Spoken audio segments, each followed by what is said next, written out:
أعوذ بالله من الشيطان الرجيم بسم الله الرحمن الرحيم. அடுத்ததாக நம்மளுடைய பள்ளியுடைய இமாம் யாசிர் அவர்கள், தமீம் யாசிர் அவர்கள் உங்களுடைய இப்ராஹிம் அலைஹிஸ்ஸலாம் அவர்களுடைய வாழ்க்கை தரும் படிப்பினை என்ற தலைப்பில் பேசுவார்கள். அஸ்ஸலாமு அலைக்கும் வரஹ்மத்துல்லாஹி வபரகாத்துஹு.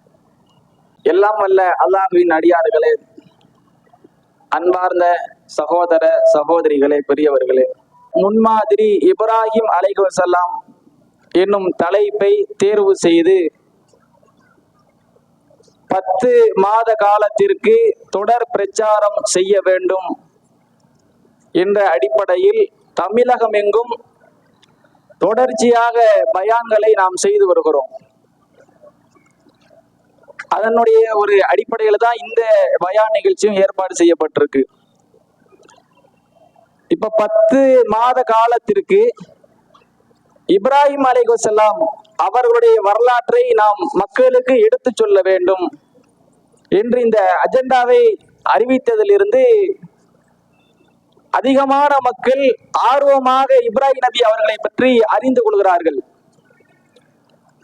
இப்ராஹிம் நபியை பற்றி நமக்கு தெரியாததில்லை. நாம ஆல்ரெடி நிறைய விஷயங்கள் தெரிஞ்சிருப்போம். இருந்தாலும் நாம இந்த செயல் திட்டத்தை அறிவிக்கும் போது இன்னும் கூடுதல் முக்கியத்துவம், இன்னும் பல இடங்களுக்கு இந்த செய்திகள் கொண்டு போய் சேர்க்க முடிகிறது. இப்ப இங்க நாம கவனிக்க வேண்டியது என்னவென்றால், இப்ராஹிம் அலைஹிஸ்ஸலாம் அவர்களுடைய அந்த வாழ்க்கை வரலாற்றை தற்போது தேர்வு செய்வதற்கான காரணம் என்ன? பொதுவாக நபிகள் நாயகம் ஸல்லல்லாஹு அலைஹி வஸல்லம் அவங்களத்தான் அல்லாஹ் நமக்கு முன்னோடியாக ஆக்குகிறான். அப்ப நபிகள் நாயகம் ஸல்லல்லாஹு அலைஹி வஸல்லம் அவர்களை பற்றி நாம் மக்களுக்கு சொல்வது ஏற்புடையதாக இருக்கும். இருந்தாலும் இன்றைய கால சூழலை நாம் கருத்தில் கொண்டு இப்ராஹிம் அலைஹிஸ்ஸலாம் அவர்களை, அவங்களுடைய வாழ்க்கை வரலாற்றை மக்களுக்கு எடுத்து சொல்ல வேண்டும் என்று இந்த பிரச்சாரத்தை துவங்குகிறோம். இதற்கான முக்கிய காரணம், முகமது நபி ஸல்லல்லாஹு அலைஹி வஸல்லம் அவர்கள் இப்ராஹிம் நபி அவர்களுடைய வழிமுறையை பின்பற்றக்கூடியவர்கள். நமக்கெல்லாம் முன்னோடியாக இருக்கக்கூடிய நபிகளாருக்கு முன்னோடியாக இப்ராஹிம் அலைஹிஸ்ஸலாம் அவர்கள் திகழ்ந்தார்கள். ஒரு ஏகத்துவவாதி எப்படி வாழ வேண்டும் என்பதற்கு முன்னோடியாக இப்ராஹிம் நபி இருந்தாங்க. ஒரு இறையச்சவாதி எவ்வாறு இருக்க வேண்டும் என்பதற்கு முன்னோடியாக இப்ராஹிம் நபி இருந்தாங்க. ஒரு குடும்பஸ்தர் எப்படி இருக்க வேண்டும் என்பதற்கு முன்னோடியாக இப்ராஹிம் நபி இருந்தாங்க. ஒரு வணக்கசாலி எவ்வாறு இருக்க வேண்டும் என்பதற்கு இப்ராஹிம் நபி முன்னோடியாக இருந்தார்கள். தங்களுக்கு ஏற்படக்கூடிய எல்லா சோதனைகளையும் எப்படி சாதனையாக மாற்ற வேண்டும் என்பதற்கு முன்னோடியாக இப்ராஹிம் நபி அவர்கள் இருந்தார்கள். இதை நாம் சொல்லவில்லை, அல்லாஹ் குர்ஆனிலே சொல்லுகிறான். உஸ்வத்துன் ஹஸனா என்று சொல்லுகிறான். இப்ராஹிம் அலைஹிஸ்ஸலாம் அவர்களை பற்றி சொல்லும் போது, இப்ராஹிம் நபி இடத்திலே உங்களுக்கு அழகிய முன்மாதிரி உள்ளது என்று நபிகளாரையும் பார்த்து கூறுகிறான். அப்ப நபிக்கும் முகமது நபி ஸல்லல்லாஹு அலைஹி வஸல்லம் அவர்களுக்கும் இப்ராஹிம் நபி தான் முன்னோடி. அப்ப அதன் காரணமாகத்தான் இந்த ஒரு செயல் திட்டத்தை நாம் கையில் எடுத்திருக்கிறோம். இப்ராஹிம் நபி அவர்கள் தொடர்பாக குர்ஆனிலே பல செய்திகள் சொல்லப்படுகிறது. அவங்க வாழ்க்கை முழுக்க முன்மாதிரி தான். அது மட்டும் இல்லாம அவங்க வாழ்க்கையில எல்லாமே படிப்புன்னு அல்லாஹ் குறிப்பிட்டு சொல்லும் போது, தந்தைக்காக மன்னிப்பு தேடியதுல மட்டும் இல்ல, மற்ற எல்லாத்துலயும் முன்மாதிரின்னு சொல்லிட்டான். இப்ப இந்த எல்லா விஷயங்களிலும் முன்மாதிரியாக இருக்கக்கூடிய நபியை அறிந்து வைத்திருக்கிற நாம் அதை நம்முடைய வாழ்வில் நடைமுறைப்படுத்துகிறோமா? இப்ராஹிம் நபி தனி மனிதராக இருந்தாங்க, சோதனைகள்லாம் சாதனையாக்குனாங்க, குடும்பத்தார்களையும் பாலைவனத்துல விட்டு வந்தாங்க. இப்படி எல்லாம் தெரிந்திருக்கிற நாமோ அதை நடைமுறைப்படுத்துறதுக்கு முன் வரோமா என்பது இன்னொரு முக்கியமான காரணம். இப்ப இப்ராஹிம் நபியுடைய வாழ்வில் பல படிப்பினைகள் இருந்தாலும் இன்றைக்கு நாம் சொல்லக்கூடிய விஷயம் என்னவென்றால், இப்ராஹிம் அலைஹிஸ்ஸலாம் அவங்களுடைய மறுமை தொடர்பான நிகழ்வு. ஏன்னா அதிகமா இந்த செய்திகள் மக்கள் மத்தியில் பேசப்படவில்லை. இப்ராஹிம் அலைஹிஸ்ஸலாம் அவர்களுடைய மறுமையில் நடக்கக்கூடிய சில நிகழ்வுகளை அல்லாஹ்வுடைய தூதர் ஸல்லல்லாஹு அலைஹி வஸல்லம் அவர்கள் நமக்கு தெளிவுபடுத்துகிறார்கள். அப்ப அது தொடர்பான செய்திகளை நாம் முதலில் பார்ப்போம்.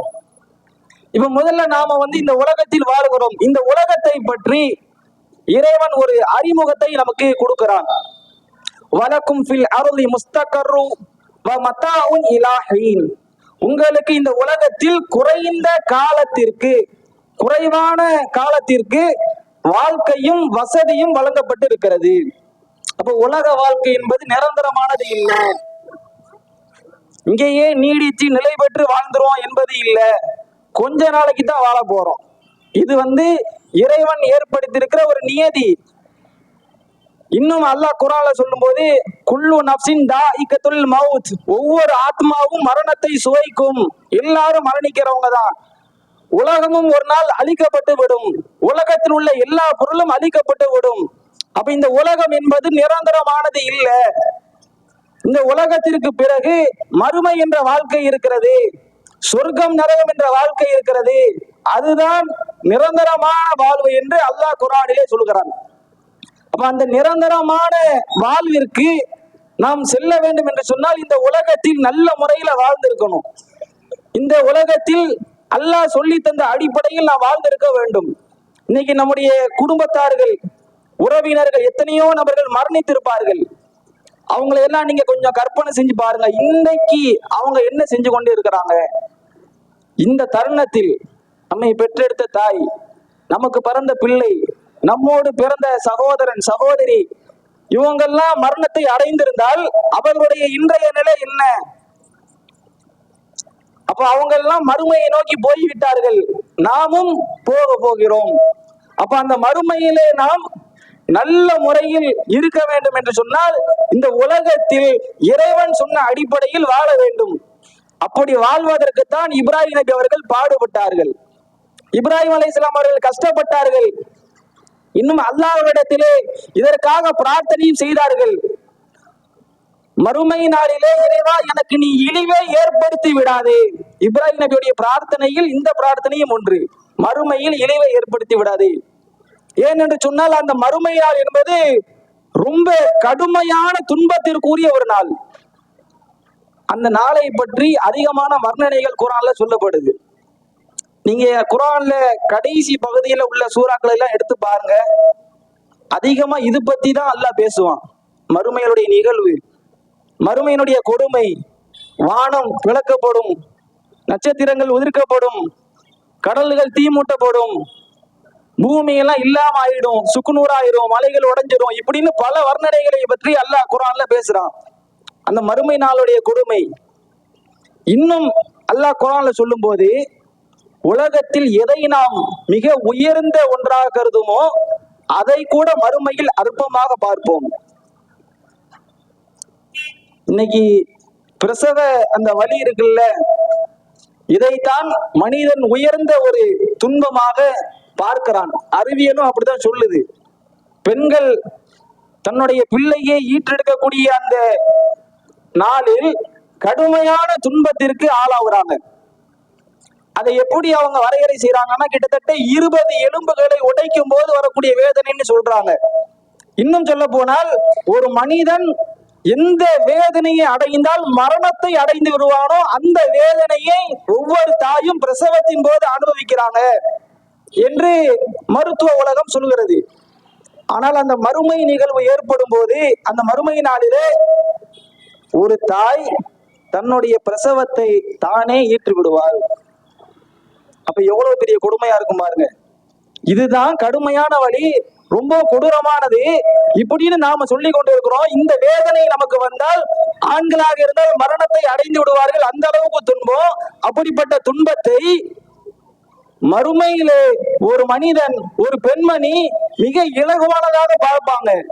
அவங்களே தன்னுடைய பிள்ளையை பிரசவித்து விடுவாங்க. ஏன்னா அங்க உள்ள கொடுமை அந்த மாதிரி, அவ்வளவு கொடூரமானது. இப்ப இந்த நேரத்தில் சூரியன் தலைக்கு அருகில கொண்டு வரப்படும், பூமி செம்பு தரையாக மாற்றப்பட்டு விடும். இப்ப இந்த நேரத்தில் நமக்கு உற்றார் உறவினர்கள் யாருமே இருக்க மாட்டாங்க. பொதுவா மனிதனுக்கு என்னன்னா, தனியா இருக்கும்போது ஒரு பயம் வரும். இதே கூட்டா 4 பேர் இருப்பாங்க, ஒரு கூட்டம் நமக்கு பின்னாடி இருக்கு அப்படின்னா ஒரு பயம் இருக்காது. தனியா இருக்கும்போது ஒரு பயம் ஏற்படும். அதுவும் ஒரு உயர் அதிகாரிகளுக்கு முன்னாடி ஒரு இக்கட்டான சூழலில் தனியா இருக்கும்போது ரொம்ப பயமா இருக்கும். மறுமை நாளில் அந்த மாதிரியான ஒரு நிகழ்வு தான். அல்லாஹ் எல்லா மக்களையும் ஒன்று கூட்டிடுவான்.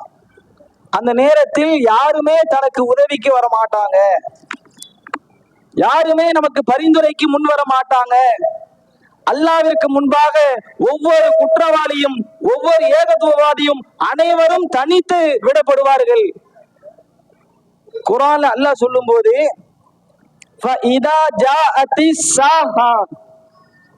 மறுமை நாளிலே ஒரு கடுமையான சத்தம் ஏற்படும், பயங்கரமான சவுண்டு. இப்ப நம்ம பேசும்போது கூட குயிங் குயிங் சவுண்ட் கேக்குது. இப்ப இந்த சவுண்ட் அதிகரிச்சுன்னு வச்சுக்கிறீங்களேன், உட்கார முடியாது, காதுலாம் சில டெசிமல் தான் கேட்க முடியும்.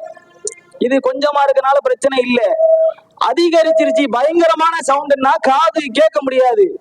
மறுமை நாள்ல கடுமையான சத்தம், சூறுவதக்கூடிய அந்த சத்தம், கடுமையான சத்தம்.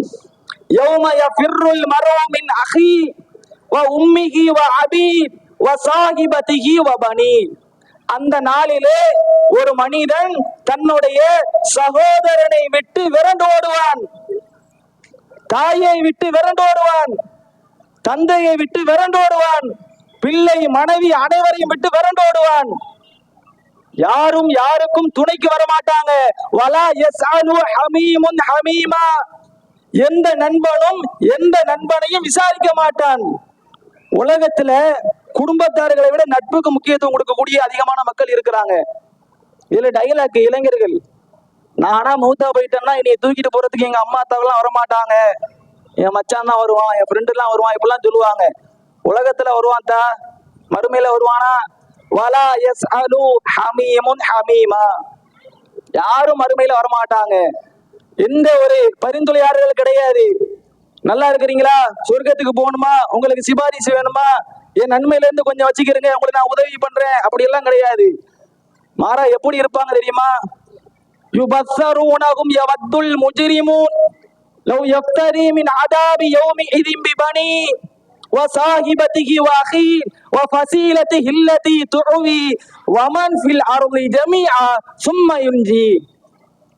மனிதனுடைய அந்த பேராசையை பாருங்க, தான் காப்பாற்றப்படணும்ங்கிறதுக்காக வேண்டி எந்த அளவுக்கு உச்சகட்டத்தை அடைகிறான் பாருங்க மறுமையில. இறைவா, நரகத்தினுடைய வேதனை, அதனுடைய துன்பம், இதையெல்லாம் பார்த்தாச்சு.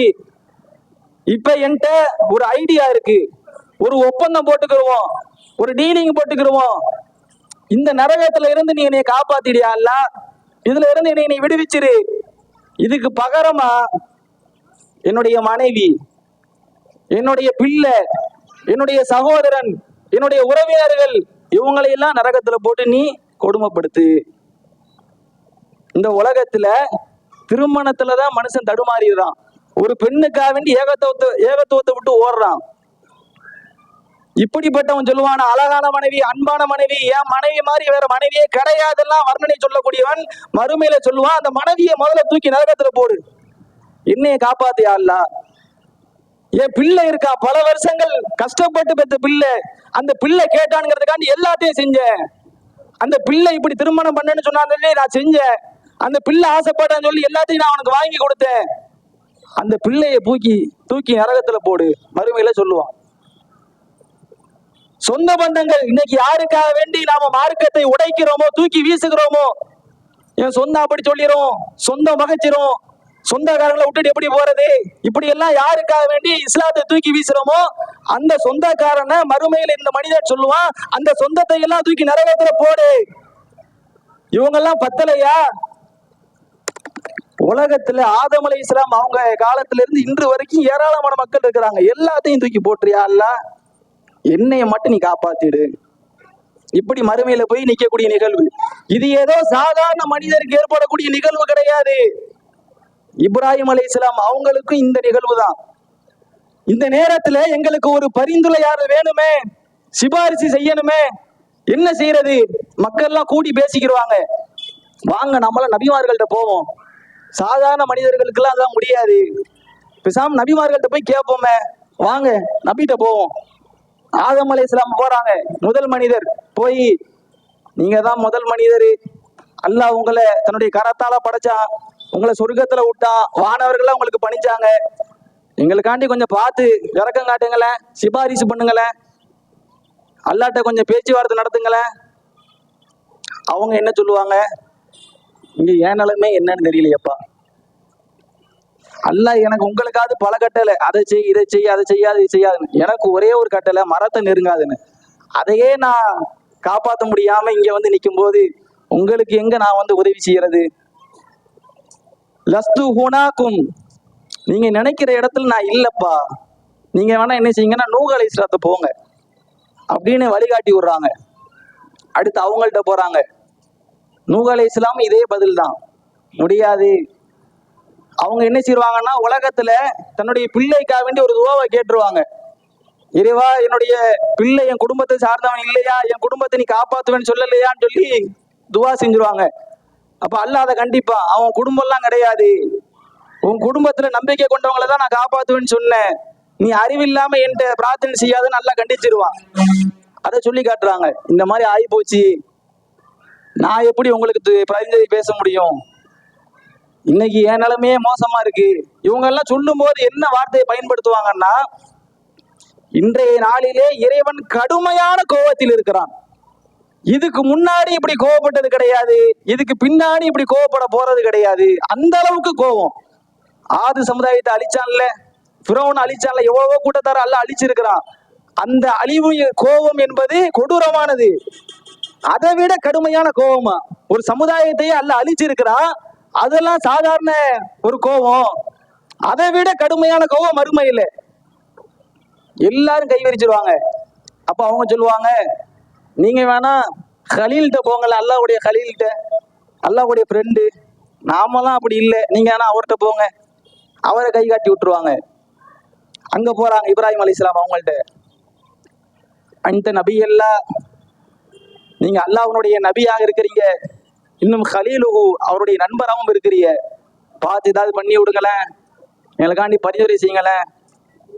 அவங்களும் இதே வார்த்தை தான், நீங்க நினைக்கும் இடத்துல நான் இல்லை. அப்ப அவங்க என்னன்னா கூடுதலா ஒரு வார்த்தையை சொல்றாங்க, நான் உலகத்துல ஒரு 3 பொய்யை சொல்லிட்டேன். எத்தனை பொய்யா? 3 பொய். 300 பொய் கிடையாது, 3000 பொய் கிடையாது, 3 லட்சம் பொய் கிடையாது. ஒட்டுமொத்த வாழ்க்கையிலும் 3 பொய். அவங்க சொல்றாங்க, என் வாழ்க்கையில் நான் 3 பொய்யை சொல்லிட்டேன். ஏதோ இது பெரிய பாவமா அவங்க கற்பனை பண்ணி சொல்றாங்க. நாமனா இதெல்லாம் ஒரு பிரச்சனையாங்க, பொய்யா? அதெல்லாம் நான் பேசினாலே பொய் தான், எனக்கு பேரே பொய்யன்னு தான் வச்சிருக்கிறாங்க ஊர்ல. இப்படி இதை பெருமையா பேசிட்டு போறது. இப்ராஹிம் அலைஹிஸ்ஸலாம் சொல்றாங்க, நான் 3 பொய்யை சொல்லிட்டேன், இந்த நேரத்துல நான் எப்படி உங்களுக்கு பரிந்துரை செய்ய முடியும்? இதை சொல்லிட்டு இன்னொன்னு சொல்றாங்க, நப்சி நப்சி, என் நிலை என்னவோ தெரியலையே, எனக்கே ஆள் தேடிக்கிட்டு இருக்கும் போது நீங்க ஏன்ட்ட வந்து நிக்கிறியா? அவங்க என்ன சொல்றாங்க பாருங்க, நானே எனக்கு யாராவது பரிந்துரை செய்ய மாட்டாங்களாங்கிற நிலையில இருக்கிறேன், என்னுடைய நிலை என்னவோ போகுது தெரியலையே, அப்புறம் நான் எங்க உங்களுக்கு பரிந்துரை செய்யறது? அப்ப இப்ராஹிம் அலைஹிஸ்ஸலாம் அவங்க வந்து என்ன நினைக்கல, நம்ம சொர்க்கத்துக்கு போயிடுவோம்னு நினைக்கல. ஆனா நாம என்ன நினைக்கிறோம், ஆனா சொர்க்கத்துக்கு போயிடுவேன், நானா எவ்வளவு தொழுகிறேன், நம்ம தொழுகிற லட்சணம் நமக்கு தெரியும்ல. தொழுகும் போதுதான் எதையாவது நினைச்சுக்கிட்டு நிக்கிறது, தொழுகையில முழு கவனம் இருக்காது. வருஷத்துக்கு ஒருக்கா, வாரத்துக்கு ஒருக்கா, மாசத்துக்கு ஒருக்கா, விரும்பினா நினைச்சா நேரம் இருந்தா தொழுகிறது. இந்த தொழுகையை வச்சு நம்ம போற ஆட்டம் இருக்குல்ல, என்ன மாதிரி இறையச்சவாதி கிடையாது, என்ன மாதிரி ஒரு தொழுகையாளி கிடையாது இப்படின்னு நாம. ஆனா அதெல்லாம் அல்லாட்ட பேசிக்கிடலாம், அல்லாட்ட பாத்துக்கிடலாம், நம்ம அல்லாதான். அப்ப இப்ராஹிம் அலைஹிஸ்ஸலாம் வந்து நம்ம அல்லாஹ் நினைக்கலையா? அந்த நாளுடைய கொடுமை அப்படிப்பட்டது, சும்மாலாம் போய் நிக்க முடியாது. இன்னைக்கு நம்ம யாரா இருந்தாலும் ஏத்தி பேசிடலாம், அல்லாஹ் பேச முடியுமா? உயர் அதிகாரிகளாக இருக்கும் போது கூட அவங்களுக்கு முன்ன நாம என்னன்னா தடுமாறி நிற்போம். உலகத்தையே படைத்தவன், இப்ப அவனுக்கு முன்னாடி நிக்க முடியுமா? நிக்க கூட முடியாது. எல்லாம் அந்த நேரத்தில் தலை குனிந்து தான் நிற்பாங்க, கைகளை கடிச்சு கொள்வாங்க. என் நிலை என்ன போய் தெரியலையே. ஒவ்வொரு நபிமார்களுடைய நிலையும் இதுதான், இப்ராஹிம் நபி அவங்களுடைய நிலையும் இதுதான். அப்ப இந்த நேரத்தில் நாம் யோசிக்க வேண்டியது என்னவென்றால், நம்மை காப்பாற்றுவதற்கு மறுமையில் யாரும் வரமாட்டார்கள், குடும்பம் வராது. இன்னைக்கு இந்த குடும்பத்துக்காக வேண்டியதான் கொள்கையை தூக்கி போடுறோம். ஊர் மக்கள் வரமாட்டாங்க. ஊர் மக்கள் தப்பா நினைச்சிருவாங்களோ, திருமணத்துக்கு கூப்பிடலன்றா இவனா என்ன மனுஷன், இவன் போய் எல்லா கல்யாணத்திலையும் சாப்பிட்டு வந்தானே, இவன் கூப்பிடலையே அப்படின்னு கேட்டுருவாங்களோ. ஊருக்காண்டி உலகத்துக்காண்டி செய்யறோமே, இப்படி ஊருக்கு உலகத்துக்கு செஞ்சு செஞ்சு செஞ்சு மறுமையில போய் நின்று அந்த ஊர் உலகமே நமக்கு எதிராக வந்து நிக்குமா? இந்த நிலைமைக்கு ஆளாயிடாதீங்க. இப்ராஹிம் நபியோடைய நிலைமை இப்படிதான், பரிந்துரைக்கு வரமாட்டாங்க. ரசூலா சொல்றாங்க, இப்ராஹிம் அலைஹிஸ்ஸலாம் அவங்க என்னுடைய பரிந்துரை எதிர்பார்த்து இருப்பாங்க. ரசூல்லாவுக்கு இந்த சிறப்பு எல்லாம் கொடுத்திருக்கிறான், மக்களுக்கு பரிந்துரை செய்யற சிறப்பு. பொதுவா என்னன்னா, நபிமார்களுக்கு உலகத்துல பிரத்யேக பிரார்த்தனை உண்டு. நீங்க உலகத்துல என்ன செஞ்சுக்கிறீங்கன்னா, என்னன்னாலும் கேளுங்க, உங்களுக்கு கட்டாயம் கொடுக்கப்படும். எல்லா நபிமார்களும் உலகத்திலேயே அதை பயன்படுத்திட்டாங்க. ரசூல்லா மட்டும் என்ன செய்யறாங்கன்னா, பாதுகாத்து வச்சிருக்காங்க. இது நம்ம சமூகத்துக்காண்டி பயன்படுத்தும், மக்களுக்காண்டி பயன்படுத்தணும், பாதுகாத்து வச்சுக்கிறாங்க. அப்ப எல்லாரும் என்னன்னா, கடைசியில ரசூல்லாட்டதான் போவாங்க. ரசூல்லா கூட என்ன மாதிரி பரிந்துரைனா, இவர் சொர்க்கம், இவரை போற்றியா இல்ல, இவர் எங்க வீட்டுக்காரர் தெரிஞ்சவர், இப்படி இல்லை. அல்லாஹ்வுடைய தூதர் முதல் பிரச்சாரம் செஞ்சாங்கல்ல, அந்த நேரத்திலே தன்னுடைய குடும்பத்தார்களை கூப்பிட்டு சொல்றாங்க, தன்னுடைய பிள்ளையை கூப்பிட்டு சொல்றாங்க, மறுமையில உங்களுக்கு நான் உதவ முடியாது, நீங்க உங்களை காப்பாத்திக்கிறீங்க. அப்ப என்ன பரிந்துரைனா, என் சமுதாயம், இந்த மக்கள், நீ இறக்கம் காட்டினா காட்டி அவங்களுக்கு உதவி செய். அது மட்டும்தான். அதுவும் அல்லாஹ் நாடுறவங்களுக்கு மட்டும்தான், நினைச்சவங்களுக்கு எல்லாம் கிடையாது. அப்ப மறுமையில் நமக்கு உதவுவதற்கு யாரும் வர மாட்டார்கள். அப்ப இந்த உலகத்தில் நாம் தான் நம்மை காப்பாற்றிக் கொள்ள கடமைப்பட்டு இருக்கிறோம். அப்ப அதனால உலகத்துக்காக வேண்டி எதையும் செஞ்சிடாதீங்க. மறுமையில நமக்கு என்ன, அதை கருத்துல கொண்டு செய்யுங்க. இப்ராஹிம் நபி அதுக்காக வேண்டிதான் எல்லா காரியத்தையும் செஞ்சாங்க. அத்தாட்ட போய் மார்க்கத்தை சொல்லும் போது அத்தா எதிர்க்கிறாங்க. அத்தாவை எதிர்த்து பேச முடியுமா? அவர் தானே நமக்கு எல்லாம் செஞ்சாரு, அவர்னால தானே இன்னைக்கு நாம நிக்கிறோம், நாமளே அவருக்கு தானே சொந்தம் அப்படின்னு நினைக்கல. எல்லாம் செஞ்சதெல்லாம் சரிதான், அதுக்காண்டி தவறா இருக்கும் போது அது கட்டுப்பட முடியாது இல்ல. சமூகமே எதிர்த்துச்சு, ஊர் மக்கள் எல்லாரும் எதிர்க்கிறாங்க. எந்த அளவுக்கு எதிர்ப்புனா, இவரை இனிமே விட்டு வச்சோம்னா நமக்கு தான் பாதிப்பு, அவரை நெருப்புல தூக்கி போடுங்க, கொலை செஞ்சிருங்கிற அளவுக்கு எதிர்ப்பு. அந்த நேரத்திலையும் அவரு அசரல்ல. இதெல்லாம் நான் உங்க நல்லதுதான் செய்யறேன், இது ஏதோ என்னுடைய சுயநலத்துக்காக வேண்டி என் சிந்தனையில பட்டுச்சு நான் செய்யல, மறுமையில நீங்களும் நல்லா இருக்கணும் நானும் நல்லா இருக்கணும் தான் செஞ்சேன் அப்படிங்கிற நிலையில அல்லாஹ் மீது உறுதியான நம்பிக்கையோட இருந்தாங்க. அதுக்கு மக்கள் கொடுத்த பரிசு நரக நெருப்பு. நரக நெருப்புனா அங்க உள்ளது இல்லை, இங்க உள்ளது நெருப்பு. அப்ப அந்த நேரத்துல நெருப்புல இருந்து அல்லாஹ் அவங்கள காப்பாத்திட்டான். காப்பாத்தும் போது அவங்க என்ன செய்யறாங்கன்னா, அந்த மக்களை பார்த்து ஒரு வார்த்தை சொல்றாங்க, நீங்க இந்த அளவுக்கு போயிட்டீங்க, உங்களுடைய கடவுளாக சிலைகளை எல்லாம் எடுத்துக்கொண்டீங்க, இதுக்கெல்லாம் காரணம் என்ன தெரியுமா? உலகத்துல உங்களுக்கும் இன்னொரு ஆளுக்கும் உள்ள முகபத்து தான், அவர் மேல உள்ள நேசத்தினாலதான் இதை நீங்க செஞ்சிருக்கீங்க. இப்படி செய்யக்கூடிய நீங்கள் ஒவ்வொருவரும் குறித்து கொள்ளுங்கள், மறுமையிலே நீங்கள் ஒவ்வொருவரும் இன்னொருவரை சபிப்பீர்கள். எல்லாரும் சபிப்பான், இவன் தான் என்னை வழிகெடுத்துட்டான், இவனாலதான் நான் நாசமா போயிட்டேன், இவன் பேச்ச கேட்டிருக்க கூடாதுங்க, இவனுக்காண்டி பார்த்து பார்த்து செஞ்சனால எங்க கொண்டு வந்து நிப்பாட்டிட்டான் பாருங்க என்று நீங்கள் ஒருவரை ஒருவர் சபிப்பீர்கள் என்று இப்ராஹிம் அலைஹிஸ்ஸலாம் அவர்கள் சொல்கிறார்கள். இது அப்படியே மறுமையில் நடக்குது. மறுமை நாள்ல அல்லாஹ் சொல்லி காட்டுறான், முன்னறிவிப்பு. உலகத்துக்காண்டி ஊர் மக்களுக்காண்டி எல்லாம் செய்யறோம்ல, இவங்களுக்கெல்லாம் முன்னறிவிப்பு. நாளை மறுமையிலே நரகவாசிகளுடைய புலம்பலை அல்லாஹ் எடுத்து காட்டுறான். குர்ஆன்ல அதிகமான வசனங்களை எடுத்து காட்டுறான். யௌம தகல்லபு உஜூஹும் ஃபின்னார் யகூலு யா லைதனா அத்தஅனா அல்லாஹ் வ அத்தஅனா ரசூல. மறுமையில அவங்களுடைய முகங்களை அல்லாஹ் நரகத்துல போட்டு புரட்டும் போது அவங்க என்ன சொல்றாங்கன்னா, நான் அல்லாஹ்வுக்கும் அல்லாஹ்வுடைய தூதருக்கும் கட்டுப்பட்டு இருக்க கூடாதா? ஊர் மக்களுக்கு உலக மக்களுக்கு எல்லாம் கட்டுப்பட்டவங்க மறுமையில போய் என்ன சொல்லுவாங்கன்னா, நான் அல்லாஹ்வுக்கு கட்டுப்பட்டு இருக்க கூடாதா? இன்னா அத்தானா சாதத்தனா வ குப்ரானா வ அலல்லுன சபீலா. இறைவா, என்னுடைய பெரியவர்கள், எங்களுடைய தலைவர்கள், இவங்களுக்கு நாங்க கட்டுப்பட்டு விட்டோம், அவர்கள் எங்களை வழிகெடுத்து விட்டார்கள். ரப்பானா ஆதியும் லிஅபைனி மினல் அதாப். இறைவா, அவர்களுக்கு 2 மடங்கு வேதனையை கொடு, இவன் தான் வழிகெடுத்துட்டான், இவனாலதான் என் வாழ்க்கை நாசமா போச்சு, நரகத்துல கொண்டு வந்து நிப்பாட்டிட்டான், அவன் பேச்ச கேட்டதான் இன்னைக்கு பாதிப்பு, நரகத்துல அவனுக்கு 2 மடங்கு கூடியா இல்ல அப்படின்னு அங்க போய் புலம்புவானா. என்ன புண்ணியம் இங்கெல்லாம் கேட்கணும், அங்க போய் புலம்பு என்ன செய்யா? இன்னும் சிலர அல்லாஹ் சொல்றான் சபிப்பாங்க. இப்படியான ஒரு சூழல் அங்க வரும்.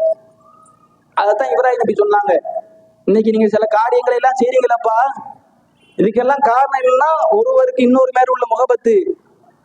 அவர் சொன்னா சரியாதான் இருக்கும், அவருக்காண்டி இதை செய்யறது, குடும்ப உறவுக்காக வேண்டி இப்படின்னு செய்றீங்கல்ல, இது எல்லாம் மறுமையில உங்களை சாபத்திற்கு தள்ளிவிடும். இன்னும் நிறைய வசனங்கள் எல்லாம் சொல்றான் அவங்களுடைய புலம்பல்கள் எப்படி இருக்கும் அப்படின்னு. அப்ப இந்த விஷயங்களை நாம் ரொம்ப கவனமாக இருக்க வேண்டும். மறுமையில் யாரும் நமக்கு உதவிக்கு வர மாட்டாங்க, யாரும் யாருக்கும் பரிந்துரை செய்ய மாட்டாங்க. நம்முடைய நல்லமல்கள் தான், நம்முடைய இறையச்சம் தான், நம்முடைய ஏகத்துவம் தான் நம்மளை காப்பாற்றும். அதுக்காகத்தான் இப்ராஹிம் நபி உலகத்துல என்ன பிரச்சனை வந்தாலும் சரி அதெல்லாம் கவலைப்படல.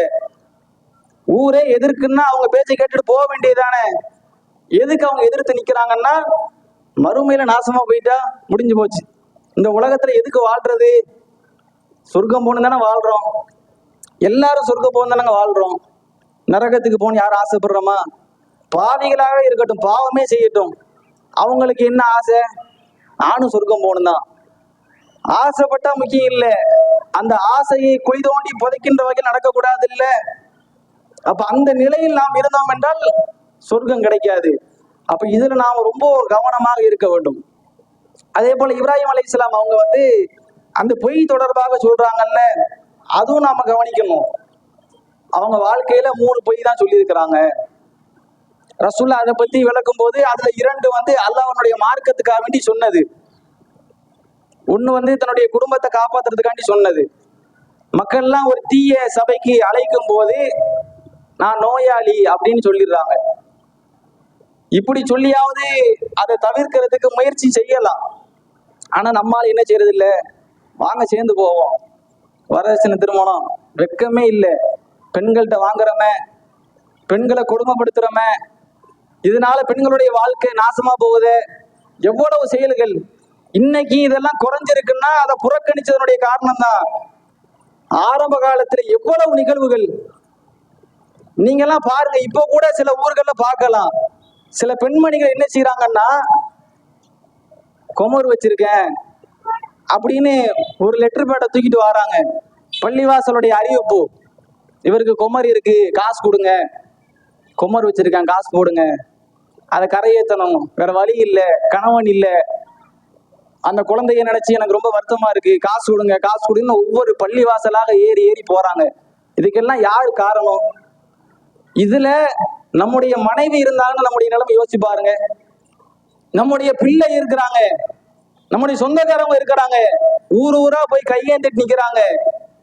இதை ஏத்துக்கிறோமா? இதுக்கு என்ன காரணம்? காசு இருந்தாதான் கல்யாணம் பண்ண முடியும். அந்த நிலைமைக்கு கொண்டு வந்தவர்கள் தன்னுடைய பண பகட்டை காட்டியவர்கள். காசு இருந்தாதான் கல்யாணம் பண்ண முடியும், காசு இல்லைன்னா கல்யாணம் பண்ண முடியாது. 10 லட்ச ரூபாய் எடுத்து வை, 5 லட்ச ரூபாய் எடுத்து வை, அது வச்சிருந்தாதான் உனக்கு கல்யாணம், அது வச்சிருந்தாதான் உனக்கு வாழ்க்கை, இல்லைன்னா நீ அப்படி கடைசி வரைக்கும் இப்படியே ஒன்று கட்டியா, உனக்கு கல்யாணம் கிடையாதுன்னு கொண்டு வந்துட்டாங்க. அதனால என்ன, பல பெண்கள் தன்னுடைய வாழ்க்கையை இழந்துட்டாங்க. அதுக்கெல்லாம் இந்த மாதிரியான ஒரு திருமணத்தை செய்தவர்கள் தான் காரணம். அதை ஊக்குவித்தவர்கள் ஜமாத்தார்கள், இவங்க தான் காரணம். மறுமையில இதற்கு அவங்க கண்டிப்பா பதில் சொல்லணும். ஒரு பெண் பிள்ளையினுடைய வாழ்க்கையை நாசமாக்கியவர்கள், இதனால் தன்னுடைய பெற்றோருக்கு மனவலி ஏற்பட்டு அவங்களுடைய மன உளைச்சலுக்கு ஆளாகி கடைசியில மரணத்துக்கு போகக்கூடிய நிகழ்வுகள்லாம் இருந்திருக்கு. இதுக்கெல்லாம் இந்த திருமணத்தை ஆதரிக்கக்கூடியவங்க இவங்க தான் காரணம். பெண் வீட்டு விருந்து, அதுல போய் சாப்பிடுறது, இது என்ன தப்பா, மார்க்க இதை தடுத்திருக்கா இப்படின்னு கேள்வி. ஆண் மகன்னா அதுக்கு என்ன அர்த்தம்? அல்லாஹ் என்ன சொல்றான்? ஆண்கள் தான் பெண்ணை நிர்வகிக்கணும், நீ கொடுப்பா, நீ கொடுத்து திருமணம் பண்ணு. இதுக்கு என்ன அர்த்தம்? நீ கொடுத்து அவங்கள திருமணம் பண்ணு, ஆண் தான் பெண்ணை நிர்வகிக்கக்கூடியவன். இதுக்கு என்ன அர்த்தம்? பெண் இருந்து வாங்கக்கூடாது தானே. அப்ப அதை வாங்கி திங்கிறோம் அப்படின்னா அல்லாஹ்வுடைய இந்த வசனத்துக்கு நேரடி முரண் இல்லையா? அப்ப இதெல்லாம் யோசிச்சு பார்க்கணும். அப்ப இந்த மாதிரியான நேரங்கள்ல அந்த சபையை நாம் புறக்கணிப்பதை தவிர வேற வழி இல்லை, புறக்கணிக்கணும். இது ஏதோ அவங்க மேல உள்ள பகைக்காக வேண்டி இல்லை, அல்லாஹ் மீது உள்ள பாசத்திற்காக வேண்டி. இப்ராஹிம் நபி அப்படிதான் பகைத்து நின்றார்கள். நீங்கள் பாவத்திற்கு கூப்பிடுகிறீர்கள், நான் வரமாட்டேன் அப்படின்னு சொல்லி இருக்கிறாங்க. இன்னும் எந்த அளவுக்குன்னா, நீங்க அல்லாஹ்வை விட்டு விட்டு மற்றவர்களை கடவுளாக எடுத்துக்கொண்டீர்கள். இந்த நிலை தொடர்ச்சி அப்படின்னா உங்களுக்கும் எனக்கும் மத்தியில் பகைமையும் வெறுப்பும் குரோதமும் என்றென்றும் நிலைத்து விட்டது. நீங்க இங்க அத்தாவா இருந்தாலும் சரி, அம்மாவா இருந்தாலும் சரி, சமுதாயமா இருந்தாலும் சரி, மன்னரா இருந்தாலும் சரி, உங்களுக்கும் எனக்கும் மத்தியில் பகைமைதான், வெறுப்பு தான். இதுல நான் என்ன செய்ய மாட்டேன். நீங்க வருத்தப்படுறீங்களா, மனசு கஷ்டப்படுறீங்களா, அதெல்லாம் பார்க்கவே மாட்டேன். இப்படி மனிதர்களுடைய அன்புக்காக நாம் ஓடி ஓடி ஓடி கடைசியில் அல்லாஹ்வுடைய அன்பை இழந்து விடுகிறோம். இப்படி மற்றவங்களுக்காண்டி நம்ம செய்யறோம்ல, இப்படி செஞ்சதனுடைய விளைவு தான் நம்மளையும் அவன் நரகத்துல தூக்கி கொடுக்குறான். என் உறவினர் கூப்பிட்ட உடனே வந்தான், அவனை தூக்கி போடு. அப்ப யோசிக்கிறனும். அப்ப இப்ராஹிம் நபி ஒரு தீய சபையை புறக்கணிக்கிறதுக்காக வேண்டி இந்த மாதிரி என்ன செஞ்சாங்கன்னா நோயாளின்னு சொன்னாங்க. அதே போல அவங்க தன்னுடைய சமுதாயம் வழிபடக்கூடிய அந்த நேரத்தில், சிலைகளை எல்லாம் வழிபடக்கூடிய நேரத்தில் அவங்க என்ன செய்யறாங்கன்னா மக்களுக்கு புரிய வைக்கும் வகையில மற்ற சிலைகளை எல்லாம் சேதப்படுத்துறாங்க. அதை நீங்க தான் சேதப்படுத்தினீங்களான்னு கேட்கும்போது, இல்ல பெரிய சிலை தான் சேதப்படுத்துச்சு, நீங்க வேணா அதுகிட்ட போய் கேட்டுக்கோங்க. எதுக்குன்னா அது பேசாதுன்னு சொல்றதுக்காக வேண்டி. இப்ராஹிம் காலங்காலமா சொன்னாங்க, மக்கள்லாம் கேட்கல. அது கேட்காதுப்பா, பேசாதுப்பா அப்படிலாம் சொன்னாங்க, கேட்கல. கடைசியில இந்த நிகழ்வுக்கு பிறகு என்னன்னா அவங்களே ஒத்துக்கிட்டாங்க, அது பேசாது கேட்காது, அதுகிட்ட போய் கேட்க சொல்றியப்பா. அப்ப அதை புரிய வைக்கிறதுக்காண்டி என்ன செஞ்சாங்கன்னா இந்த மாதிரி சொன்னாங்க.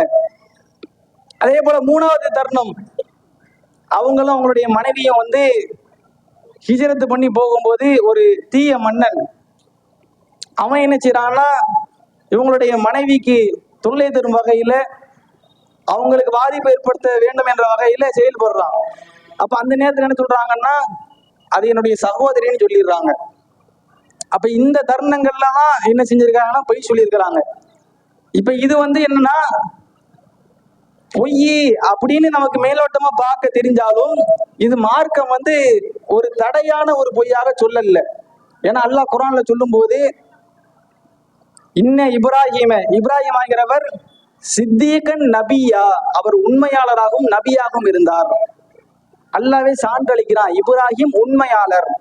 அல்லாஹ் உண்மையாளர்னு சொல்லிட்டாங்கன்னா அதுக்கு பொய்க்கு வேலையே கிடையாது. அல்லாஹ் குர்ஆன்ல அப்படின்னு சொல்றான், இப்ராஹிம் என்பவர் உண்மையாளர். அப்ப உண்மையாளர்னா இந்த பொய் அப்படின்னா அது மார்க்கம் குற்றமா பார்க்கல, இது பொய் தான், ஆனா குற்றம் கிடையாது. இப்ப உதாரணத்துக்கு பன்றி இறைச்சி சாப்பிடக்கூடாது, இதுதான் மார்க்க நிலைப்பாடுன்னு வச்சுக்கிறங்க. இப்ப ஒரு மனிதர் நிர்பந்தத்துல என்ன செய்யறாரு, தன் உயிர் பிரியக்கூடிய தருணம், வேற வழி இல்லை, அதனால சாப்பிடாருன்னா அது குற்றம் கிடையாது. இப்படி மார்க்கம் சிலதுல விதிவிலக்கு வச்சிருக்கும். நபி ஸல்லல்லாஹு அலைஹி வஸல்லம் அவங்க சொல்லும் போது கூட சொன்னாங்க, ஒரு மனிதர் இன்னொரு மனிதருக்கு மத்தியில் சமாதானம் ஏற்படுத்துகிறார், ரெண்டு பேருக்கு மத்தியில் இணக்கத்தை ஏற்படுத்துகிறார். இப்படி ஏற்படுத்தும் போது அவர் சில விஷயங்களை சொல்றாரு, இப்படி சொல்றவரை நான் பொய்யர்னு சொல்ல மாட்டேன், ஏன்னா அப்படியாவது இணக்கத்தை ஏற்படுத்துங்க அப்படிங்கிறதுக்காண்டி சொல்றாங்க, இது பொய் கிடையாது இப்படின்னு ரசூலா சொல்றாங்க. அப்ப இந்த மாதிரி பொய்யில சில அனுமதிக்கப்பட்டது இருக்கு. அப்ப இது மாதிரியான விஷயங்கள் எல்லாம் அதுதான் நாம் அப்படிதான் நம்ம பார்க்கணுமே தவிர இது ஒரு மிகப்பெரிய பொய்ங்கிற அடிப்படையில் பார்க்க முடியாது. ஆனா நம்ம சொல்ற பொய் இருக்குல்ல, அது எதுக்கு? பிறரை ஏமாத்துறதுக்கு, பிறர் சொத்தை அபகரிக்கிறதுக்கு, பிறருக்கு மோசடி செய்யறதுக்கு, பிறர் வாழ்க்கையை நாசமாக்குறதுக்கு, இதுக்குதான் நாம சொல்ற பொய் எல்லாம் இருக்கு. சின்ன சின்ன விஷயங்கள்ல இருந்து ஆரம்பிக்குது பொய்ங்கிறது, சின்ன சின்ன விஷயங்கள்ல இருந்தே அப்படியே பூதாகரமா ஆகுது. அது நம்ம வாழ்க்கையில் உள்ள பொய் என்பது இப்ராஹிம் நபியை போன்று வாழ்க்கை ஒட்டுமொத்த வாழ்க்கையிலேயே 3 அப்படின்னு இல்லை, எண்ண முடியாது, மூட்டை மூட்டையா இருக்கு. உண்மையை விட பொய் தான் அவ்வளவு அதிகம், அவ்வளவு பொய், எல்லாத்துலயும் போய் எடுத்ததெல்லாம் பொய், பொய்யை தவிர வேற எதுவுமே இல்லைன்னு சொல்ற அளவுக்கு பொய், பேசுறது ஃபுல்லா பொய். இப்படி அதிகமான பொய்களை நாம் பேசுகிறோம். இதுவெல்லாம் எதுக்குன்னா மக்களுக்கு மத்தியில நன்மையை ஏற்படுத்தணுங்கிறதுக்காக வேண்டியா? தன்னுடைய செல்வம் பாதுகாக்கப்படணும், தன்னுடைய கௌரவம் பாதுகாக்கப்படணும், பிறரை இழிவுக்குள்ளாக்கணும், அதுக்காக வேண்டி சொல்லப்படக்கூடிய பொய். அப்ப இந்த பொய்யை கொண்டு என்ன செய்யக்கூடாதுன்னா இப்ராஹிம் நபியோட ஒப்பிடக்கூடாது. அவங்க வாழ்நாளையே 3 தான் சொல்லி இருக்கிறாங்க, நம்ம வாழ்நாள் எவ்வளவு இருக்கு. அப்ப இதை பார்க்கணும். இப்ராஹிம் அலைஹிஸ்ஸலாம் அவங்க அந்த மறுமையில இது மாதிரியான ஒரு நிகழ்வையும் சந்திக்கிறாங்க. அதே போல மறுமையில் நடக்கக்கூடிய இன்னொரு நிகழ்வு, ஸ்டார்டிங்ல அல்லாஹ் மனிதர்களை எழுப்பும் போது நிர்வாணமாக எழுப்புவதாக அல்லாஹ்வுடைய தூதர் ஸல்லல்லாஹு அலைஹி வஸல்லம் அவங்க சொல்றாங்க. ஒவ்வொரு மனிதனும் இந்த உலகத்தில் எப்படி பிறந்தானோ அதே போன்று எழுப்பப்படுவான். விருத்த சேதனம் செய்திருக்க மாட்டாங்க, செருப்பு அணிஞ்சிருக்க மாட்டாங்க, ஆடை அணிஞ்சிருக்க மாட்டாங்க, நிர்வாணமாக எழுப்பப்படுவார்கள். இப்படியான ஒரு சூழல். இப்ப இந்த நேரத்துல ஆயிஷா ரலியல்லாஹு அன்ஹா அவங்க ரசூலுல்லாஹ்ட்ட கேக்குறாங்க, அல்லாஹ்வுடைய தூதரே இது எப்படி, ஆண்கள் பெண்கள்லாம் இருப்பாங்களே.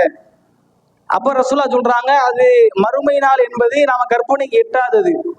அதனுடைய கொடூரம் அவ்வளவு பயங்கரமா இருக்கும். நம்ம ஆரம்பத்திலே பார்த்தோம்ல, அது போல இன்னும் பல விஷயங்கள் சொல்லப்படுது. அவ்வளவு கடுமையா நேரத்துல மனிதனுக்கு தன்னுடைய நிலை என்ன ஆகுமோ அப்படிங்கிற அந்த சிந்தனை மட்டும்தான் இருக்கும். உயிர் ரொம்ப ஊசலாட்டத்தில் இருக்கும் போது மற்றதை பத்தி எல்லாம் நமக்கு என்ன வராது. அப்ப அந்த மாதிரியான ஒரு நிகழ்வு ஏற்படுது.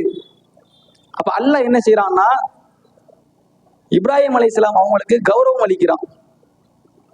எல்லாருக்கும் மத்தியில எல்லாரும் நிர்வாணமா இருக்கக்கூடிய அந்த நேரத்துல இப்ராஹிம் அலைஹிஸ்ஸலாம் அவங்களுக்கு முதலாக அந்த மறுமை நாளிலே ஆடை அணிவிக்கப்படுகிறது. முதல் மனிதராக ஆடை அணிவிக்கப்படுது.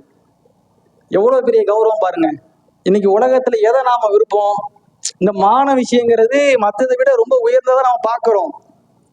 இன்னைக்கு உலகத்துல இந்த மாதிரியான ஒரு நிகழ்வெல்லாம் நம்ம நிகழ்ந்துடக்கூடாதுன்னு இருக்கிறோம். இருந்தாலும் இன்றைக்கு கலாச்சாரம் என்ற பெயர்ல சில சீர்கேடுகள் அதிகரிக்குது. பெரும்பான்மையான மக்களுடைய நிலைமை என்ன, தன்னுடைய மானத்திற்கு எந்த ஒரு பாதிப்பும் வந்துடக்கூடாது என்று நினைக்கிறோம். மறுமை நாள்ல ஒட்டுமொத்த மனிதர்களும் இப்படிதான் இருப்பாங்க. அப்ப அந்த நேரத்தில் முதலில் ஆடை அணிவிக்கப்படக்கூடியவர் இப்ராஹிம் அலைஹிஸ்ஸலாம். அவங்களுக்கு தான் ஃபர்ஸ்ட் அல்லாஹ் ஆடையை கொடுக்குறான். இந்தாங்க. எதுக்கு இந்த சிறப்பு அல்லாஹ் கொடுக்குறான்? எத்தனையோ மக்கள் இருக்கிறாங்கல்ல, எதுக்கு இந்த சிறப்பு?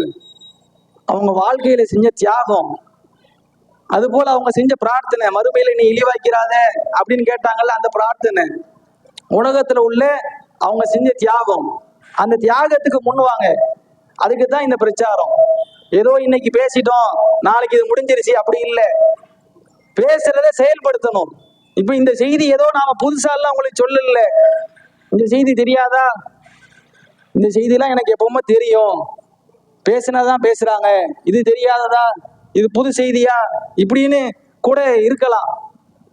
ஆனா இதை நாம் நடைமுறைப்படுத்தணுமா என்பதுதான் முக்கியம். தெரியும், எல்லாருக்குமே தெரியும். தெரிஞ்சவன் எல்லாம் அறிவாளி ஆயிடுவானா? தெரிஞ்சவன் எல்லாம் சொர்க்கத்துக்கு போயிடுவானா? தெரிஞ்சவன் சொர்க்கத்துக்கு போக முடியாது. செயல்படுத்தணும். அப்ப அதுக்கு தான் என்ன செய்யறோம்னா இந்த பிரச்சாரம். இந்த மாதிரியான பல கூட்டங்களை போடும்போது கேட்டதே திரும்பி கேட்கும்போது அது செயல்படுத்துறதுக்கு ஒரு எண்ணம் வரும். அப்ப இப்ராஹிம் அலைஹிஸ்ஸலாம் அவங்களுக்கு அல்லாஹ் அந்த கௌரவம் அளிக்கிறதுக்கான முக்கிய காரணம் அவங்க உலகத்தில் வாழ்ந்த அந்த வாழ்க்கை. அந்த வாழ்க்கையை படிப்பனையா கொண்டு வாங்க, ஒவ்வொன்னா எடுங்க. நற்பண்பு, இப்ராஹிம் நபிட்ட என்னென்ன நற்பண்பு இருந்துச்சு? சகிப்புத்தன்மை இருந்துச்சு. இன்னைக்கு இந்த சகிப்புத்தன்மைனா இல்லாதனாலதான் ஒருவர் இன்னொருவருக்கு மத்தியில நட்பு இல்லாம போகுது, பகை உணர்வு ஏற்படுது. ஒரு சோதனை வந்தா கூட அதுக்கு சகிப்புத்தன்மை அவசியம். நோய் வந்துருச்சா, அல்லாஹ் கொடுத்துருக்குறாங்க, என்ன செய்யறது, இன்ஷா அல்லாஹ் சரியாயிரும், அதுக்கு சகிப்புத்தன்மை வேணும். யாராவது எதிரிகளிடமிருந்து விமர்சனம் வருகிறதா, என்னங்க உங்களை இப்படி சொல்றாரு, நீங்க உங்க மார்க்கத்துக்காண்டி கொள்கைக்காண்டி இப்படி உழைக்கிறீங்க, உங்களைய போய் அவர் தப்பா சொல்றாரு, அப்படியே என்னைய பத்தி பேசிட்டானா விடக்கூடாது. அப்படி இல்லை, சகிப்புத்தன்மை இருக்கணும். நம்ம அவருக்காண்டியாங்க செஞ்சோம், அல்லாஹ்காண்டி செஞ்சோம், அல்லாஹ்ட்ட கூலி வாங்கிட்டு போயிட வேண்டிதான். அந்த சகிப்புத்தன்மை கொண்டு வாங்க. இப்ராஹிம் நபி சகிப்புத்தன்மை உள்ளவர். அதே போல இரக்க குணமுடையவர், அல்லாஹ்வுக்கு பணியக்கூடியவர், அல்லாஹ்வுடைய வசனங்களை கேட்டு அழக்கூடியவர். இவ்வளவு பண்புகள் நிறைய இருக்கு. அந்த பண்பை கொண்டு வாங்க. இப்ராஹிம் நபியுடைய பண்பு ஒண்ணா இன்னைக்கு இதை நடைமுறைப்படுத்த போறேன், இன்னைக்கு இதுன்னு கொண்டு வாங்க. இப்ராஹிம் நபியுடைய பிரார்த்தனை, இவ்வளவு பிரார்த்தனைகள் இருக்கு. இன்னைக்கு இந்த பிரார்த்தனையை ஃபுல்லா நான் உட்கார்ந்து கேட்க போறேன், இது அப்படியே மனப்பாடம் பண்ண போறேன், என் பிள்ளைக்கு சொல்லி கொடுக்க போறேன். முன்வாங்க. தந்தைகிட்ட பிரச்சாரம் செஞ்சாங்க. இப்ராஹிம் நபியுடைய அழைப்பு பணியை 4 வகையில பிரிக்கலாம். தந்தைகிட்ட செய்யறாங்க, சமூக மக்கள்கிட்ட செய்யறாங்க, மன்னர்கிட்ட செய்யறாங்க, பிள்ளைகள்கிட்ட செய்யறாங்க. அப்ப நம்மளும் என்ன செய்யணும்? குடும்பம், அவங்கள்ட்ட முதல்ல, அதுக்கப்புறம் ஊர் மக்கள், அப்புறம் அதிகாரத்தில் உள்ளவங்க, அப்படி கொண்டு வரணும். அப்ப இப்ராஹிமுடைய ஒரு பண்பை எல்லாம் அப்படியே ஒவ்வொன்றா பழக்கப்படுத்துங்க. இதை நாம் பழக்கப்படுத்தி விட்டால் அந்த இப்ராஹிம் அலைஹிஸ்ஸலாம் அவங்களோட சொர்க்கத்தில் இருக்கலாம். அப்ப இதை அடிப்படையாக வைத்து வெறுமனே இந்த பயானை கேட்டோம், இது மாதிரியே பல பயானை கேட்டோம், நம்மளும் கடந்து போனோம், அப்படி இருக்கக்கூடாது. நானும் பயான் பண்ணேன்னு நானும் இருக்கக்கூடாது. உங்களுக்கு எல்லாம் இந்த பயான் பண்ணது யாரு? நான் தான். எனக்கு தான் எல்லாம் தெரியும், நான் தான் உங்களை விட அறிவாளி, அப்படி இல்லை. நான் நடைமுறைப்படுத்தணும், நீங்கள் நடைமுறைப்படுத்தணும். சொல்ல போனா உங்களை விட எனக்கு கேள்வி அதிகம். ஊருக்கெல்லாம் பேசினியப்பா, கத்தி பேசினிய, மக்கள்லாம் இருக்கிறாங்க ஆக்ரோஷமா பேசினிய, நீ நடைமுறைப்படுத்தலையேன்னு எனக்கும் கேள்வி. அதனால நானும் சரி பண்ணணும், நீங்கள் சரி பண்ணணும். அப்ப இதுவெல்லாம் நம்மை சொர்க்கத்திற்கு கொண்டு செல்ல வேண்டும் என்ற அடிப்படையில் செய்யப்படக்கூடிய ஒரு தாவா. அப்ப நாம என்ன செய்யணும்னா இப்ராஹிமுடைய வாழ்க்கை வரலாற்று படிங்க. குர்ஆன்ல அதிகமா பேசப்படுது, அதிகமா குர்ஆன்ல பேசப்பட்ட ஒரு நபி இப்ராஹிம் அலைஹிஸ்ஸலாம். அதை படிங்க, ஒவ்வொன்றா செயல்படுத்துங்க. இன்ஷா அல்லாஹ் இப்ராஹிம் நபி அவருடைய வாழ்வை நாம் செயல்படுத்தி விட்டால் நமக்கு என்ன துன்பம் வந்தாலும் சரி, என்ன பிரச்சனை வந்தாலும் சரி, என்ன எதிர்ப்பு வந்தாலும் சரி, அதையெல்லாம் ஈஸியா நாம கடந்து போயிடலாம். இப்ராஹிம் நபியுடைய வாழ்க்கையில நாம அதிகமா துன்பத்தை தான் பார்க்கிறோம். பெரும்பாலும் துன்பம் தானே, எல்லாத்துலயும் கஷ்டம். ஆனா அல்லாஹ்வுடைய தூதர் என்ன சொல்றாங்க தெரியுமா? இப்ராஹிமுக்கும் அவருடைய குடும்பத்தாருக்கும் நீ அருள் புரிந்ததை போன்று எனக்கு அருள் புரி. அப்படி என்ன அருள் புரிஞ்சுட்டா நாம யோசிப்போம், இப்ராஹிம் நபிக்கு என்ன அருள்? பிள்ளை லேட்டா கிடைக்குது, அந்த கிடைச்ச பிள்ளையும் அறுக்க சொல்றான், மனைவியே பிரிஞ்சு வாழ சொல்றான், ஊரை விட்டு போக சொல்றான், சமூகம் இது இருக்குது, அத்தா இது இருக்கிறாங்க, அடிக்கிறாங்க, துன்பம், எல்லாத்துலயும் கஷ்டம். அப்ப எங்க அவருக்கு அருள் நாம நினைக்கலாம். இதையெல்லாம் எதிர்த்து நின்றாங்கல்ல ஏகத்துவத்துல, அந்த ஏகத்துவத்தினுடைய உறுதி ஒரு அருள் தானே. ரசூல்லா அதை சொல்றாங்க. இப்ராஹிம் நபி அந்த கொள்கை உறுதி இருக்குல்ல, இறை நம்பிக்கை, அது உச்சங்கட்டம். இப்ராஹிம் அலைஹிஸ்ஸலாம் ஒரு தடவை என்ன செய்யறாங்கன்னா, இறைவா நீ மரணிச்சவங்களை எப்படி உயிர்ப்பிக்கிறேன்னு எனக்கு காட்டியா அல்லாஹ் அப்படின்னு கேட்கிறாங்க. இப்ராஹிம் நீ நம்பிக்கை கொள்ளலையா? இல்ல இல்ல நம்பிட்டேன், நம்பிக்கை தான் கொண்டிருக்கிறேன், இருந்தாலும் என் உள்ளம் இன்னும் ஆசுவாசம் அடையணும். அப்ப ரசூல்லா இதை சொல்றாங்க. இப்ராஹிம் நபி இப்படி கேட்டாங்கல்ல, இது ஏதோ அவங்களுக்கு நம்பிக்கை இல்லாம இல்ல, அவங்க நம்பிக்கையோட நம்ம நம்பிக்கை ஒப்பிடும் போது நாம தான் இந்த கேள்விக்கு தகுதியானவங்க. அவங்க நம்பிக்கையில உச்சகட்டம், இருந்தாலும் அவங்க என்னன்னா தன்னுடைய உள்ளம் அமைதி பெறுவதற்காண்டி கேட்டாங்க. அப்ப அவங்களுடைய ஈமானுடைய உச்சம் என்பது அவ்வளவு அதிகமாக இருந்துச்சு. அப்ப அந்த உச்சத்தை நாம என்னன்னா கொஞ்சம் வாழ்க்கையில கொண்டு வரணும். அப்ப இந்த நிகழ்ச்சியை நாம அதுக்காண்டிதான் ஏற்பாடு செஞ்சிருக்கிறோம். எனவே அதுல கருத்துல கொண்டு என்ன செய்யுங்க, இப்ராஹிம் நபியோடைய வாழ்க்கையை நடைமுறைப்படுத்துங்க. முடிஞ்ச அளவுக்கு அதை படிங்க, மக்களுக்கு எடுத்து சொல்லுங்க. இப்ராஹிம் நபி அவர்களை போன்று வாழ்ந்து மரணித்து அவர்களோடு இருக்கக்கூடிய வாய்ப்பை அல்லாஹ் நம்ம அனைவருக்கும் தர வேண்டும் என்று கூறி இந்த உரையை முடித்துக் கொள்கிறேன். அஸ்ஸலாமு அலைக்கும் வரஹ்மத்துல்லாஹி வபரகாத்துஹு.